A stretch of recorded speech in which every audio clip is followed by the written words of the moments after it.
Everyone welcome in DJ केम। हम पढ़ रहे हैं class 10th chemistry chapter number 4 which is carbon and its compound. तो आज हम बात करेंगे एलोट्रॉप ऑफ कार्बन। ओके, तो फर्स्ट ऑफ ऑल हम डिफाइन कर लेते हैं एलोट्रॉपी क्या होती है।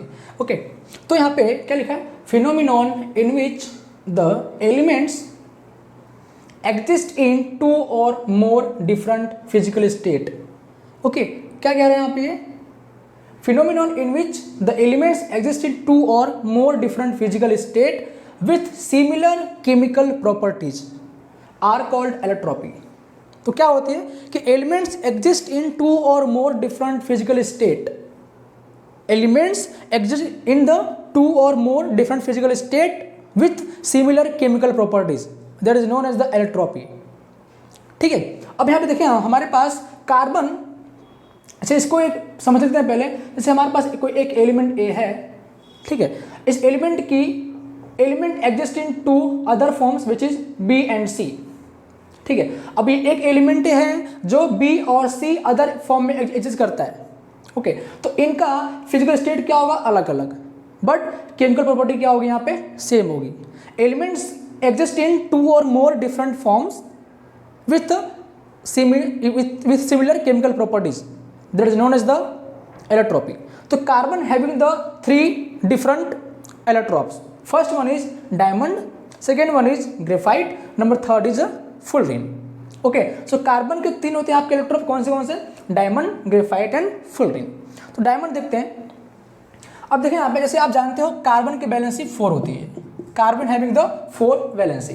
तो इन डायमंड में जो कार्बन होते हैं वो अपने आसपास की जो वैलेंसी होती है वो कार्बन से पूरा करता है। किसके अंदर, in diamond carbon satisfy the all balances by the carbon.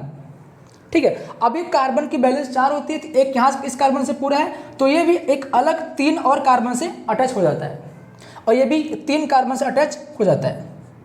ठीक है, यहाँ पर भी ये 3 कार्बन से अटैच हो जाता है। तो अब यहाँ पे एक लंबी चेन बनती है, किसकी, इस कार्बन की। एक लंबी चेन बनती है इस कार्बन की, किसके अंदर, डायमंड के अंदर। Okay, this is the tetrahedral shape of diamond. Okay, अब देख पा रहे हैं आप अच्छे से एक बात और, कि इस कार्बन के अंदर कोई फ्री इलेक्ट्रॉन्स है नहीं है। क्यों नहीं है, कि इस कार्बन की बैलेंस 4 होती है। देखो इस कार्बन के पास 1 2 3 4 इलेक्ट्रॉन और 4 इसने अपने सेम कार्बन आइटम से बैलेंस बना लिया है। तो इसके पास नो फ्री इलेक्ट्रॉन्स। अगर इसके पास कोई इलेक्ट्रॉन फ्री है ही नहीं तो क्या करंट पास हो सकता है, नहीं। सो डायमंड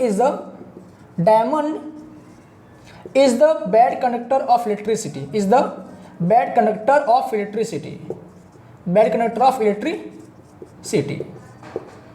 ठीक है। सो डायमंड के अंदर इलेक्ट्रिसिटी पास नहीं हो सकती है। क्यों, क्योंकि इसके अंदर कोई फ्री इलेक्ट्रॉन्स नहीं है।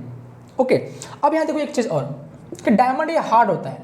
डायमंड क्या होता है, हार्ड होता है। ठीक है, इस कार्बन की बॉन्डिंग इतनी अच्छी होती है कि पूरा एक हार्ड बन जाता है। So diamond is a hard material. Diamond क्या है आपका, हार्ड मटेरियल है। ठीक है, ओके। सो एक और यहाँ पे आज एक बात देखो, यहाँ पे एक और, कि कार्बन की जो एक पूरी नेटवर्क है ना, चेन की पूरी चेन बन रही कार्बन की। सो इसको हम बोलते हैं नेटवर्क सॉलिड। क्या इसको कहते हैं, नेटवर्क सॉलिड। ठीक है, क्यों, क्योंकि कार्बन की एक लंबी सी चेन होती है इस डायमंड के अंदर। सो इसे हम कहते हैं नेटवर्क सॉलिड। ओके, नंबर 2 बात करेंगे ग्रेफाइट। ग्रेफाइट क्या होता है, अब देखें यहाँ पे, ये भी एक कार्बन का आपका एलोट्रॉप है। तो ग्रेफाइट कैसा होता है, ग्रेफाइट कैसा होता है आपका, हेक्सागोनल शेप। कैसा होता है, हेक्सागोनल शेप। देखते हैं यहाँ पे कैसा होता है। ये आपका ग्रेफाइट का first layer, this is first layer of graphite. इसके नीचे क्या है, सेकेंड लेयर में बना दूं इस तरह से कुछ। ठीक है, ठीक है। अब देखो यहाँ ये क्या होता है इसमें, जैसे ग्रेफाइट की एक लेयर यहाँ पे और एक लेयर कहाँ होगी, इसके नीचे होगी। ठीक है, तो इनके अंदर क्या होती है, weak van der Waals force of attraction. क्या होता है ये, weak van der Waals force of attraction, weak van der Waals force of attraction. ठीक है, तो इनकी जो बॉन्डिंग होती है वो इतना स्ट्रांग नहीं होता इनके लेयर के बीच में, जिसकी वजह से क्या होता है, स्लिपरी हो जाते हैं, आपस में स्लिप हो जाता है। कौन, ग्रेफाइट के लेयर। ठीक है, अब देखो यहाँ पे एक बात और, कि जो कार्बन है, इस कार्बन की बैलेंसी अपने 3 कार्बन से पूरा हो रहा है। तो जो 4 कार्बन की बैलेंसी वो फ्री है। ठीक है। अब देखो यहाँ पे जो कार्बन है, इस कार्बन की वैलेंसी 1 2 3, जो 4 वैलेंसी कार्बन को यहाँ पे एक इलेक्ट्रॉन यहाँ पे फ्री रह जाता है, किसके अंदर, ग्रेफाइट के अंदर। ओके, अब करंट पास करने के लिए हमें क्या चाहिए, कोई चार्ज चाहिए, तो यहाँ पे चार्ज प्रेजेंट है इलेक्ट्रॉन, इसीलिए ग्रेफाइट के अंदर इलेक्ट्रिसिटी पास हो सकती है। तो हम कह सकते हैं यहाँ पे कि it is a good conductor of electricity, good conductor of electricity, ठीक है। तो ग्रेफाइट के अंदर इलेक्ट्रिसिटी पास हो सकती है due to free electrons of carbon. Okay, अब यहाँ पे एक बात और कि जो ग्रेफाइट क्या हो, स्लिपरी होता है ना, क्योंकि इनके बीच में जो लेयरिंग होती है वो इतनी स्ट्रॉन्ग नहीं होती, इसलिए स्लीप हो जाते हैं, इसलिए इसका हम यूज करते हैं as a lubricant, as a lubricant, ठीक है। कहाँ इसको यूज करते हैं हम, एज अ लुब्रिकेंट, लुब्रिकेंट्स का हम यूज करते हैं।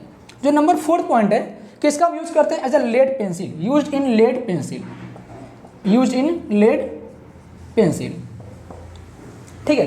ग्रेफाइट शेप क्या होता है इसका, हेक्सागोनल शेप, हेक्सागोनल शेप, और इसके अंदर आप इलेक्ट्रिसिटी पास हो सकती है due to free electrons of carbon.